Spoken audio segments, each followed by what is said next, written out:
Hello trader, welcome back to deeppocketsforex. We'll be giving you a very important lesson on risk management. If you're new to this channel, don't forget to subscribe because we post videos on Wednesdays and our weekly forex focused on Saturdays. So don't forget to subscribe. Without any further ado, let's get started. For the whole of 2020, we've been posting videos every single Saturday, helping you analyze the market to show you what's likely to happen in the following week. And that is very important. There's a lot of other aspects that are very important in the forex market, and one of them is risk management. That is one that we'll be talking about today, risk management. Now, risk management is divided into different components, and all those will be covered in this video. The first aspect I'm going to be talking about is risk capital. You see, when you start trading, you need to assess yourself first, assess your balance, assess your risk tolerance, assess how much you have, and in that amount, assess how much you are willing to put in the forex market, how much you are willing to risk in the forex market. Take into consideration that the forex market is a risky environment and it has a high failure rate. You need to assess how much you have and how much you are willing to put in the market, and that much that you're willing to put in the market, you need to assess, would I be comfortable putting this to risk in the forex market? Would I be comfortable if anything happens? Would I be comfortable losing this money? And then if you are comfortable, or if it's funds that you know that if you were to lose the funds you won't be doomed, then you can take another step and say, okay, I'll be putting this much into the forex market, I'll be risking this with hope to grow it, and putting all the other aspects in place, I'll be able to put this much, and hopefully following the rules, I'll be able to grow it. And as you gain confidence in the forex market, you're able to say, I'm gaining confidence now, my risk tolerance is increasing. Then if you have extra funds, you can always top up your trading account, As you progress in knowledge, also your trading balance would also progress just like that, gradually. Not when you're just getting started and you have all your funds, you put them all in the forex market at once. With that said, let's move on to the next tip of risk management. Another tip which we have on risk management is risk per trade.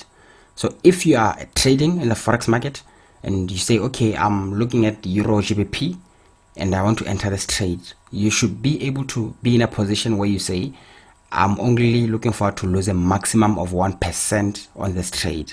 And if you decide you do 1% maximum on this trade, that should be consistent. You should do that repeatedly over and over again. If you do that, you are able to say, okay, now my risk management is consistent. And if you trade 1% and you're a beginner, you are new, you're not that confident in the forex market, you're able to make mistakes, and you're able to not make mistakes that are expensive. You're able to bounce back. If you make a mistake and you lose that 1%, it's not as much as making a mistake that would cost you 30% of your account. You see, that way you are able to bounce back from your mistakes. So with that said, you stick to the 1%. Some traders might say 2%, some traders might say 3%, but as a beginner trader or as a trader that is not that experienced, 2%, 3% is a lot. Just a couple of losses, you'd lose a huge percentage of your account, of which you want to avoid in forex. You want to avoid losing a huge percentage of your account at once, because the moment you lose a huge percentage of your account at once, you're going to be demoralized, and that is one thing that you need to avoid. You want to avoid being demoralized, so you want to take things slowly, risk 1% of your account, and just do that over and over, just like that. Or some people might say 1% is too small.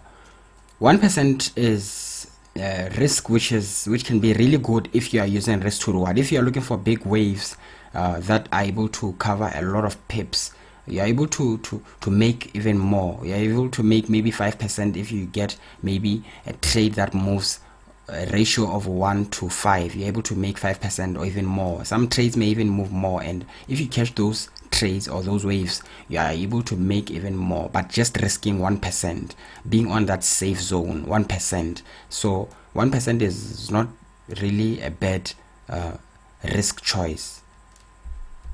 Now, another risk management tip which you're going to be given is maximum exposure, which this is the last tip.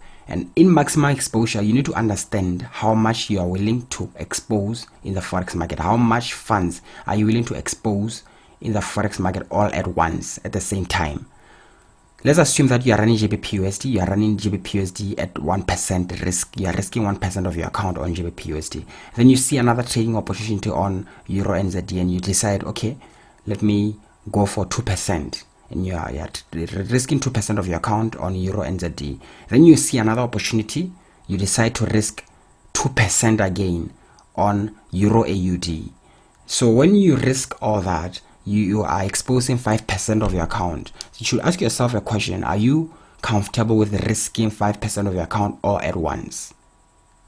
Are you comfortable if all those trades go against you? Are you comfortable with losing 5% of your trades, or your account? Are you comfortable with losing 5% of your account all at once? That's a question that you need to ask yourself. Looking at your account and asking yourself a question: are you looking forward to losing that? Is that something you'd be comfortable with? If it's not, then you should reduce your exposure. You should reduce your exposure and reduce it to a point where you'd say, okay, I'm comfortable with losing this all at once, because we know that in the forex market anything can happen.